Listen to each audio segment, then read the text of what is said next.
Hello everyone, this is Hemant. कैसे हो आप लोग? I hope all of you are doing well. So daily current affair में आपका स्वागत है। 21 मार्च 2025। तो 21 मार्च 2025 का करंट अफेयर हम स्टार्ट करते हैं। तो चलिए करना स्टार्ट करते हैं। सबसे पहले, man performs self surgery for appendicitis hospitalise. यानी कि देखिए क्या आ गया है कि जो प्रोफेशनली काम होते हैं मोस्टली, वो वाले काम भी कौन करने लग गए हैं? वो वाले काम भी लोग अपने आप ही करने लग गए हैं, केवल और केवल यूट्यूब की वीडियो देख करके। तो देख रहे हैं कि सर्जरी एक बहुत कहते हैं कि हाईली स्किल्ड स्किल्ड भी नहीं कहूंगा कि उसके लिए तो बहुत ज्यादा पढ़ना पड़ता है, कहीं बहुत ज्यादा प्रैक्टिस करनी पड़ती है। जब जाके कोई वेटरन सर्जन होता है, वो जाकर के कहीं ना कहीं किसी भी सर्जरी को परफॉर्म करता है। और अपेंडिक्स की सर्जरी थी, और 32 ईयर ओल्ड जो वृंदावन के कोई एक है, वृंदावन में रहने वाले जो हैं, जिनका नाम है राजा बाबूजी, उन्होंने केवल क्या किया, अपनी सर्जरी खुद ही कर लिया अपेंडिक्स की। उन्होंने एक जो सर्जिकल नाइफ होता है वो लिया, और उसके बाद उन्होंने क्या लिया, एक स्टिचेस लिए, जो धागे होते हैं वो लिए, और उन्होंने नाइफ से अपनी सर्जरी करी और अपेंडिक्स को बाहर निकाला और उसको छील दिया। लेकिन बाद में जब उनको इन्फेक्शन हुआ या जैसे भी हुआ, या उनको कोई भी प्रॉब्लम हुई, तो फिर जाके वो हॉस्पिटलाइज हुए। हॉस्पिटलाइज जाने के बाद डॉक्टर ने केवल यही बताया है कि भाई ये अभी उनके पास बेसिकली क्या है, एक सर्जिकल ब्लेड मिला है, और एक नीडल मिली है, और एक स्टिचेस कॉर्ड मिली है। ठीक है ना, स्टिचेस कॉर्ड से उन्होंने चीजें। देखिए भैया, ठीक है, मैं आपको कहता हूं कि YouTube से आप कुछ भी कर सकते हैं, ठीक है ना, लेकिन आप इतना कुछ भी नहीं कर सकते कि आप प्रोफेशनली का काम करने लग जाएं। कि आप वहां से, ठीक है, आपको देखो जो प्रैक्टिकल नॉलेज होती है ना, प्रैक्टिकल नॉलेज होती है, प्रैक्टिकल नॉलेज के लिए तो प्रैक्टिस ही करनी पड़ती है। फील्ड पे ही जाना पड़ता है, ग्राउंड पे ही जाना पड़ता है, ग्राउंड रियलिटी पे ही काम करना पड़ता है। ठीक है ना। और यहां पर तो देखिए, ठीक है, लर्निंग प्लेटफॉर्म यूट्यूब बहुत अच्छा है देखने के लिए, लेकिन मैं तो यही सलाह दूंगा कि आगे से कोई भी ऐसा ना करे कि भाई जान माल की पूरी हानि होती है। बिल्कुल वो होता है, ठीक है, भगवान के हाथ में बहुत सी चीजें होती है, लेकिन ये चीजें नहीं होनी चाहिए। तो ये न्यूज केवल इसीलिए डाली थी कि अवेयर हो जाए सभी के सभी कि यूट्यूब से देख के हर एक चीज ना करें। नेक्स्ट हमारे पास है मिस वर्ल्ड 2025, तेलंगाना के अंदर हो रहा है भैया, ठीक है ना। और देखिए ध्यान से, मिस वर्ल्ड सबसे पहले जो ब्यूटी जितने भी हमारे पास कॉन्टेस्ट होते हैं, ब्यूटी जितने भी हमारे पास रहते हैं, वो सभी के सभी कौन कौन से हैं। देखिए सबसे पहले हमारे पास बात करूं तो मिस वर्ल्ड है, मिस यूनिवर्स है, मिस इंटरनेशनल है, मिस अर्थ है। ये हमारे पास जो मैं बात करता हूं, ये हमारे पास वर्ल्ड लेवल पर होते हैं सारे के सारे। लेकिन इसके बाद जो भी हमारे पास होते हैं वो कंट्री लेवल पर होते हैं, जैसे कि मिस इंडिया हो गया, फिर उसके बाद स्टेट लेवल पर होते हैं, जैसे मिस हरियाणा हो गया, मिस मध्य प्रदेश हो गया, मिस पंजाब हो गया, मिस तमिलनाडु हो गया, मिस एंड सो ऑन, इस तरीके से चलता रहता है। तो आपको ये बता दूं, सबसे पहले तो इसमें ये बात ध्यान रखनी है कि जो मिस वर्ल्ड 2025 है, मिस वर्ल्ड 2025 तो कौन सा एडिशन है, ये 72 एडिशन है। देखिए मिस वर्ल्ड सबसे पुराना, मिस वर्ल्ड जो है सबसे पुराना है, उसके बाद मिस यूनिवर्स आया था, और जो मिस अर्थ है वो अभी आया 2001 के अंदर। और एक बात बिल्कुल ध्यान रखनी है मिस अर्थ के अंदर, कि मिस अर्थ किस लिए किया गया है। मिस अर्थ इन्वायरमेंट के लिए, यानी कि ये कॉन्टेस्ट क्यों रखा गया है, ताकि इस कॉन्टेस्ट के हिसाब से जो इन्वायरमेंट को प्रोटेक्ट करने की जितनी भी जानकारी है वो सारी की सारी क्या कर सके, स्प्रेड कर सके, और इनके थ्रू हम ज्यादा से ज्यादा फैला सके। तो चलिए इसमें इंपॉर्टेंट हमारे पास क्या है, सबसे पहले इंपॉर्टेंट तो हमारे पास ये है कि इस बार का मिस वर्ल्ड कौन, 2024 का मिस वर्ल्ड कौन है, मिस यूनिवर्स कौन है। मिस केवल नाम हमें पर्सनैलिटीज याद रखनी पड़ती है, वही हमारे लिए बहुत ज्यादा इंपॉर्टेंट है। देखिए सबसे पहले हमारे पास कौन सा है, क्रिस्टीना। सबसे पहले हमारे पास कौन सा, क्रिस्टीना। क्रिस्टीना कहां से है, रिपब्लिक, प्रेस रिपब्लिक। तो ये बात बिल्कुल ध्यान से लिख देंगे, क्रिस्टीना रिपब्लिक, के आर से भी आप याद रख सकते हैं इसको, के आर, यानी कि रिपब्लिक से है, क्रिस्टीना नाम है। नेक्स्ट हमारे पास क्या है, मिस यूनिवर्स। मिस यूनिवर्स हमारे पास कौन सी है, शाइनीज पेलासियोस। चाइनीज पेलासियोस जो है हमारे पास, वो मिस यूनिवर्स है, और वो कहां से है, ये है निकारागुआ से। निकारागुआ से हमारे पास आनी स्टार्ट होती है। नेक्स्ट हमारे पास जो है वो वियतनाम से है, और नेक्स्ट हमारे पास कौन सा है, ऑस्ट्रेलिया से है। देखिए इसका पेपर में आना बहुत ज्यादा संभावित रहता है, पेपर में बहुत ज्यादा आना रहता है इसका, क्योंकि एक एनवायरमेंट के ऊपर है। और मोस्टली क्या है, जेसिका लेन है। जेसिका से आप याद आ गए, जैसे जेसिका इंडियन ओरिजिन नेम होता है, या पता चलता है कि इंडियंस में जेसिका जैसे कोई भी है या कैसे भी है, वहां से ये चीजें रहती हैं। तो इस सिलसिले में मैं ये रहता हूं कि भाई ये आने के चांसेस पेपर में पूरे पूरे होते हैं। तो मिस इंटरनेशनल कभी भी आपके पास आ जाए तो एक बात बिल्कुल ध्यान रखेंगे कि ये हुन थी थान हून ती थानचू जो है हमारे पास बोलने में थोड़ा प्रोनाउंसिएशन करने में थोड़ा सा है ये वियतनामी या कोरियन या जापानीज एक हिसाब से रहते हैं हमारे पास नेम है, तो ये हम बिल्कुल ध्यान रखेंगे। और क्या चीज ध्यान रखेंगे, मिस जो हमारे पास है ब्यूटी कॉन्टेस्ट हमारे पास जितने हैं मिस वर्ल्ड के अंदर, तो सबसे पहले तो हम एक और चीज ध्यान रखेंगे कि ठीक है, जो हमारे पास इंडिया जो है, इंडिया के ऊपर हम बात करना ध्यान करेंगे इसमें। मिस वर्ल्ड के अंदर जितने में ब्यूटी कंटेस्ट है, इंडिया ने जो मिस वर्ल्ड है हमारे पास 6 टाइटल जीते हैं। मिस वर्ल्ड के इंडिया ने कितने टाइटल जीते हैं? 6 टाइटल जीते हैं, ये बिल्कुल ध्यान रखेंगे। और मिस वर्ल्ड ओल्डेस्ट है, और जो पहली मिस वर्ल्ड थी इंडिया की, जो पहली मिस वर्ल्ड थी वो हमारे पास कौन सी थी? वो हमारे पास थी रीटा, वो हमारे पास थी रीटा फारिया। रीटा फारिया जो थी हमारे पास पहली मिस वर्ल्ड थी, और रीटा फारिया एक क्रिश्चियंस कम्युनिटी से थी जो हमारे पास है, तो वहां से आते। मैं श्योर तो नहीं हूं, लेकिन इनके नाम के हिसाब से मेरे को यही चीज दिखना स्टार्ट होता है। नेक्स्ट हम देखेंगे इसके अंदर और क्या चीज देखेंगे। देखिए 3 नाम तो आपको बिल्कुल ध्यान रखने हैं, और वो आए भी हुए हैं पेपर में। सबसे पहला तो नाम अगर मैं बात करूं, मानुषी चिल्लर जो हमारे पास है, मानुषी चिल्लर जो हरियाणा की है, ठीक है ना, उसके ऊपर बात करूं तो वो मिस वर्ल्ड रही थी 2000 आई थिंक 22 या 23 की, ऐसे ही कर रही थी, आसपास की रही थी 2-3 सालों में। तो इनका नाम बहुत ज्यादा बार आता है, एग्जाम्स में आता है, तो मानुषी चिल्लर को बिल्कुल ध्यान रखेंगे। दूसरा हम क्या ध्यान रखेंगे? प्रियंका चोपड़ा और ऐश्वर्या राय। ऐश्वर्या राय के बारे में तो सबको पता ही होगा, क्योंकि बहुत ज्यादा पुराने भी हो चुके हैं, और कई हम रील्स में, यूट्यूब में, कहीं पर भी हम ऐश्वर्या राय और प्रियंका चोपड़ा को देखते रहते हैं, लेकिन मानुषी चिल्लर भी हमारे पास मिस वर्ल्ड के अंदर आते हैं। चलिए, आई होप इस न्यूज से आपको पता चला होगा कि क्या है क्या नहीं है, किस तरीके से इंडिया इस बार होस्ट कर रहा है, और इंडिया के अंदर जो स्टेट है वो 84 करोड़ का बजट ले रहा है, और जितना भी रेस्ट ऑफ द बजट रहेगा हमारे पास वो कौन करेगा? वो मिस वर्ल्ड लिमिटेड रहेगा, जो ऑर्गेनाइजेशन उनको कराती है। नेक्स्ट हमारे पास है, देखिए आज की जो न्यूज है उसमें पॉलिटिकली ज्यादा कम है, लेकिन आर्ट एंड कल्चर से बहुत ज्यादा चीजें रिलेटेड हैं, और पूरा न्यूज़पेपर आर्ट एंड कल्चर से भरा हुआ है। मोस्टली न्यूज़पेपर कवर है आर्ट एंड कल्चर से। सबसे पहले तो हम बात करते हैं म्यूजिक के बारे में, तो म्यूजिक के अंदर हम बात करेंगे Shri Ram Shankar Lal music festival start हुआ है, और श्री राम शंकर लाल म्यूजिक फेस्टिवल जो स्टार्ट हुआ है वो हमारे पास थिएटर में ओपन हुआ है, ठीक है ना, और श्री राम भारतीय कला केंद्रीय ओपन थिएटर में रहा है। और ये मैंने न्यूज क्यों डाली है? ये मैंने न्यूज डाली है इनके लिए, ये जो फेमस पर्सनैलिटी है इनके लिए। ये बजा क्या रहे हैं? ये बजा रहे हैं सरोद। क्या बजा रहे हैं? ये सरोद। बिल्कुल ध्यान रखे कि सरोद। और इनका नाम क्या है? ये है उस्ताद अमजद अली खान जी। उस्ताद अमजद अली खान साहब, खान जी, ये उस्ताद अमजद अली खान जो है हमारे पास, मैं एक बार इसको अच्छे से लिख देता हूं। हमारे पास ये है उस्ताद अमजद अली खान। उस्ताद अमजद अली खान जो है वो सरोद बजाते हैं। सबसे पहले तो इनको बिल्कुल बिल्कुल ध्यान रखेंगे, इनके पास सेकंड हाईएस्ट सिविलियन अवार्ड है, जिसे सिविलियन अवार्ड है जिसका नाम होता है हमारे पास पद्म विभूषण। इनके पास पद्म विभूषण है, पद्म भूषण है, पद्मश्री है। और उसके बाद अगर हम देखें तो ये कौन से घराने से बिलोंग करते हैं? ये यूपी के घराने से बिलोंग करते हैं। यूपी के अंदर कौन सा घराना है? किराना घराना।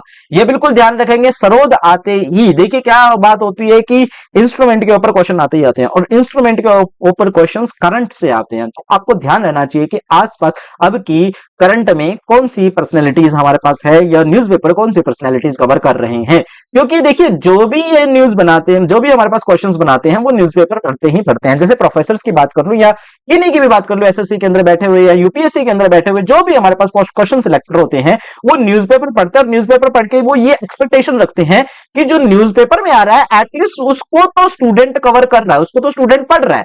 तो इस तरीके से आना स्टार्ट होता है कि उसपे उसी पर ही ये फोकस करना स्टार्ट करते हैं। तो मैंने ये न्यूज केवल इसलिए डाली है क्योंकि हमारे पास ये जो उस्ताद अमजद अली खान जी है, ये एक फेमस पर्सनैलिटी है, और ये क्या प्ले कर रहे हैं? ये सरोद प्ले कर रहे हैं।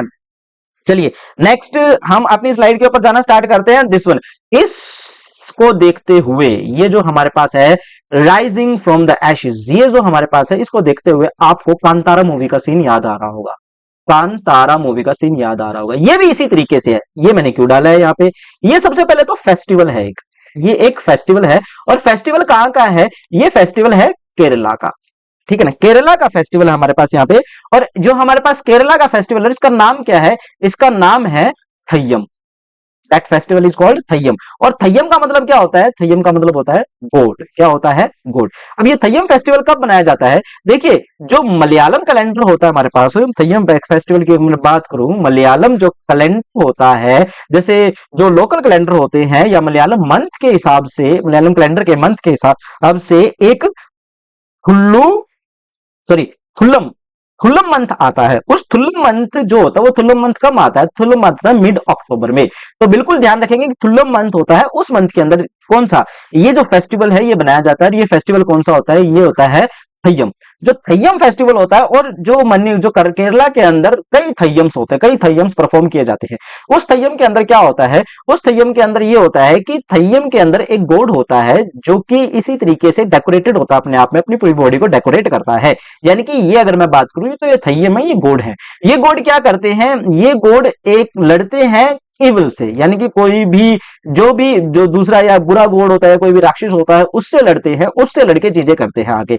जैसे कि अगर मैं बात करूं तो ये किस हिसाब से थे, ये जैसे आर्यंस होते हैं हमारे पास, एक आर्यन गया और दूसरा आर्यन गया, एक आर्यन दूसरे आर्यन के साथ क्या कर रहे हैं, फाइट कर रहे थे। ये उनकी माइथोलॉजी है, वहां पे बताया जाता है कि जब आप वहां पे थय्यम को देखेंगे तो माइथोलॉजी है, और ये इतना पढ़ना भी नहीं होता माइथोलॉजी, वो तो मैं आपको जस्ट ऐसे ही बता रहा हूं कि इसके अंदर थय्यम का मतलब होता है गॉड। एक बिल्कुल ध्यान रखेंगे कि थय्यम का मतलब होता है गॉड। दूसरा क्या ध्यान रखेंगे, केरला का फेस्टिवल है। किसका फेस्टिवल है, केरला का फेस्टिवल है। द हिंदू के अंदर पिक्स आई है, और पिक को देखते हुए बहुत ज्यादा बार क्वेश्चंस बनते हैं, मैं आपको बता दूं, बिल्कुल बता रहा हूं, मैं आपको अच्छे से बता रहा हूं कि पिक को देखते हुए क्वेश्चंस बनेंगे और बनते हैं। तो आई होप आपने यहां से पता लगाया है कि थय्यम फेस्टिवल केरला के अंदर होता है। कब होता है, मिड अक्टूबर के अंदर स्टार्ट होता है। थुल्लम होते हैं, थय्यम कई तरह के होते हैं, वहां पे परफॉर्म होते हैं, अलग अलग रिचुअल्स अलग अलग उसमें होते हैं। थय्यम का मतलब क्या होता है, गॉड। और उसमें क्या होता है, गॉड किसी इविल के साथ क्या करता है, फाइट करना स्टार्ट करता है, और वहां के लोगों को उस इविल से क्या करता है, प्रोटेक्ट करता है। आई होप आपको ये चीज समझ में आई होगी। नेक्स्ट स्लाइड के ऊपर हम चलना स्टार्ट करते हैं। Army seeks inclusions of additional areas in Manipur under AFSPA। देखिए, that is called AFSPA, AFSPA। What is AFSPA? AFSPA मतलब army force special power act. ये army force special power act है क्या, देखिए AFSPA जो है आर्मी को एक स्पेशल पावर दी हुई है। और ये एक्चुअल में बात करूं तो ये आर्मी के अंदर जो आर्टिकल शायद 34 है, हाँ आर्मी के अंदर जो आर्टिकल 34 है, ठीक है ना, आर्टिकल 34 के अंदर मार्शल, हाँ बिल्कुल ठीक है, आर्टिकल 34 है। जैसे आर्टिकल 34 जो किससे होता है, वो आर्मी के रूल्स या आर्मी के लॉ के ऊपर होता है। आर्मी के लॉ जैसे कौन सा है, जैसे कि अगर हम बात करें, जैसे कि कोर्ट मार्शल होता है, जैसे हम मार्शल लॉ भी कहते हैं, आर्मी के लॉ जिसे हम कहते हैं मार्शल लॉ कहते हैं, जैसे कि कोर्ट मार्शल होता है, जैसे कि आर्मी के अंदर जितने भी केसेस होते हैं, आर्मी का जितना भी डिस्प्यूट्स होते हैं, आर्मी के अंदर जितने भी पॉलिटिकल या जितनी भी चीजें होती है, वो आर्मी अपने आप ही हैंडल करना स्टार्ट करती है। उसी के अंदर अगर कि ये एक्ट क्यों आया था, ये एक्ट इसीलिए आया था कि अगर इसने कहा कि अगर कोई एरिया है, किसी एरिया के अंदर आपको शांति पीस नहीं आ रहा है या शांति नहीं हो रही है, पीस नहीं आ रहा है, तो वहां पर आपकी आर्मी खड़ी होगी। आर्मी कौन सी होती है हमारे पास, सीआरपीएफ भी हो सकती है, पुलिस फोर्स भी हो सकती है, कोई भी खड़ी हो सकती है। और उनको AFSPA एक्ट के तहत एक स्पेशल पावर होगी, और स्पेशल पावर के अंदर क्या होगा कि वो किसी की भी फिस्किंग, किसी की भी चेकिंग कर सकते हैं, और किसी को भी अरेस्ट कर सकते हैं, और किसी को भी पूछताछ के लिए रोक सकते हैं। और कितने टाइम तक रोक सकते हैं, अगर उनको उनके ऊपर शक है, अगर आर्मी वालों को या किसी के ऊपर भी वहां पर शक है तो ये। तो मणिपुर में भी जो AFSPA है वो लगा हुआ है। तो AFSPA से सबसे पहले AFSPA के अंदर एक डेफिनेट एक जो स्टेट जो इसकी बेसिकली फुल फॉर्म है वो ध्यान रखेंगे, आर्टिकल ध्यान रखेंगे, आगे बात समझ में, मोस्टली आर्टिकल ध्यान रखेंगे। और ये एक्ट है, इस बात का भी ध्यान रखेंगे, ये एक्ट किस आर्टिकल के अंदर आता है, आर्टिकल 34 के अंदर सारे के सारे एक्ट आने स्टार्ट होते हैं। आई होप आप इसको समझे होंगे। इस न्यूज में तो ज्यादा कुछ है नहीं कि उसमें यही बता रखा है कि भाई ये पूरी ये है कि वहां पे शांति नहीं है, वहां पे ये चीजें ऐसे, मणिपुर में वो है, नागालैंड, मणिपुर, असम, ये सारे। और वैसे भी मैं आपको कल भी पढ़ाया, मैंने आपको परसों भी पढ़ाया कि ये मणिपुर के अंदर मैंने बिल्कुल सारा कुछ बताया है कि दो कम्युनिटीज हमारे पास थी, ठीक है ना, मैथीज कम्युनिटीज थी हमारे पास, कुकू कम्युनिटीज थी हमारे पास, और नागा कम्युनिटीज थी, उन दोनों के बीच में डिस्प्यूट चल रहा था क्योंकि, ठीक है ना। ये डिस्प्यूट अगर पिछली क्लास आप देखेंगे, बिल्कुल जाके देखिए पिछली क्लास में, आपको मणिपुर का जितना भी किस्सा होगा, जितनी भी चीजें होंगी, सारी की सारी क्लियर हो जाएगी। इवन कोई भी टॉपिक होगा, मैं क्या कर रहा हूं कि मैं न्यूज को कनेक्ट कर रहा हूं, किससे, न्यूज को कनेक्ट कर रहा हूं, जो हमारे पास टॉपिक होता है उनसे हम कनेक्ट करना स्टार्ट करते हैं। चलिए ज्यादा बात ना करते हुए नेक्स्ट स्लाइड के ऊपर हम करना स्टार्ट करते हैं। तो आईओसी, इंटरनेशनल ओलंपिक कमेटी की पहली प्रेसिडेंट बनी है, कौन बनी है?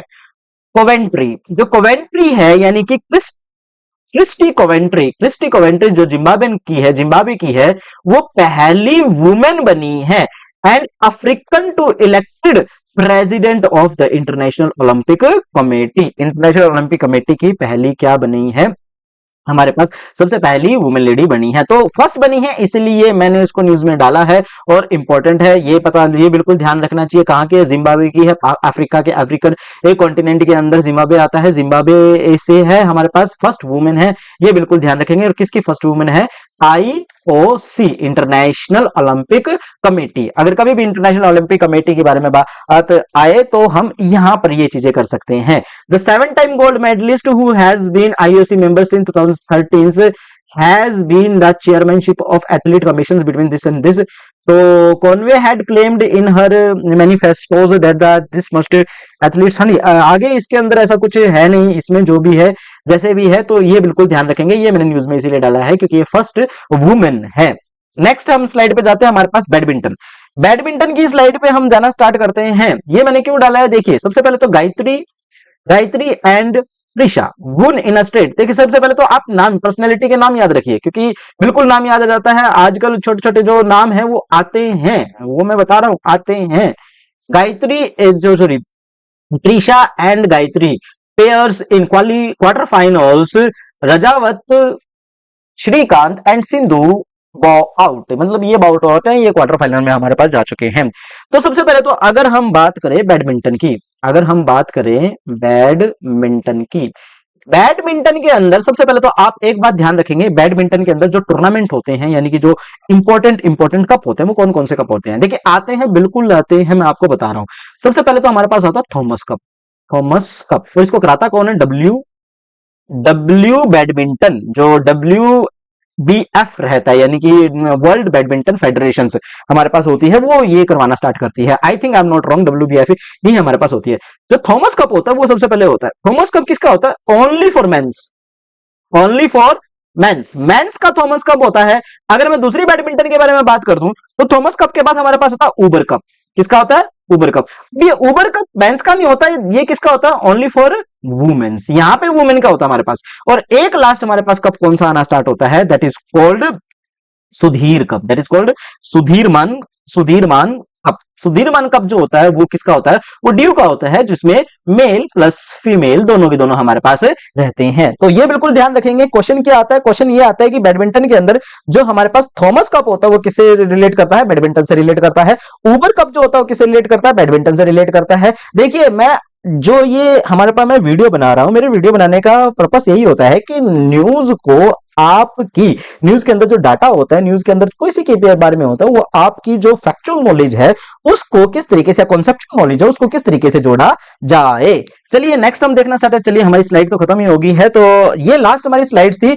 आई होप आज का न्यूज थोड़ा सा कम लेके आया हूं मैं, चीजें कम करी है, आप इंजॉय कर रहे होंगे। और प्लीज आप इसको जितना ज्यादा शेयर करेंगे उतना आपके लिए भी फायदा है और आगे वाले के लिए भी फायदा है। देखिए day by day content improve रहेगा, डे बाय डे चीजें रहेगी, और इसी चैनल पर आपको आगे गवर्नमेंट जॉब से रिलेटेड, ये तो अभी हमारे पास जो डेली करंट अफेयर्स है ये चल रहा है, गवर्नमेंट जॉब से रिलेटेड बहुत से अपडेट्स आपके पास आते रहेंगे और आपको सारी चीजें इसमें मिलनी स्टार्ट होएगी। थैंक यू, अपना ख्याल रखिए, अपनी फैमिली का ख्याल रखिए, मिलते हैं कल। धन्यवाद।